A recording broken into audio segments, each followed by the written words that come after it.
Now, the news that antiretroviral drugs could all but halt the transmission of HIV came as the infected blood inquiry continues to hear evidence from some of the thousands of people who contracted HIV or hepatitis C after being given contaminated blood in the 1970s and 80s. Today, one of them told the inquiry he'd have ended his own life were it not for his children, while another said that what happened to them was murder by any other name. Here's our health correspondent, Paul Kelso. Jackie Britton came to the inquiry to speak for those who didn't live to see it start. Infected with hepatitis C by a blood transfusion in the 1980s, Jackie wasn't diagnosed until 2011. Comforted by daughter Annalise, she told the inquiry she's seen fellow victims die. It's murder by any other name because it shouldn't be allowed to have happened. And it's still happening. There are still people undiagnosed that nobody is bothering to find because of the cost it will involve. And a £12 test needs to be offered to everybody so that they don't die in ignorance. Jackie believes the NHS failed her once by infecting her and again by not diagnosing her illness earlier. She wants ministers to be held to account.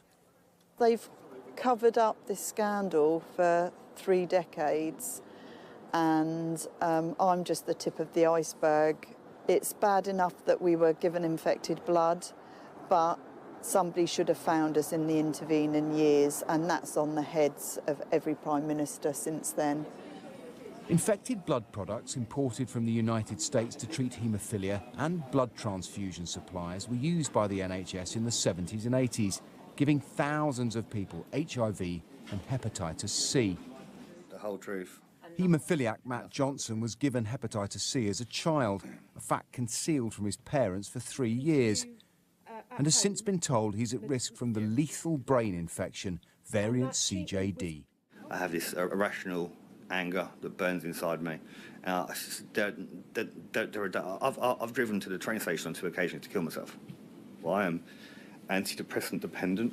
I can't come off them. It's had a massive impact on my life, but more so for my parents. It's not been easy. The first week of this inquiry has set out the themes it will explore, the number of different ways in which people were infected with HIV or hepatitis C, the devastating impact it had on them and their families, as well as frustration at the absence of adequate financial support and suspicions of a cover-up.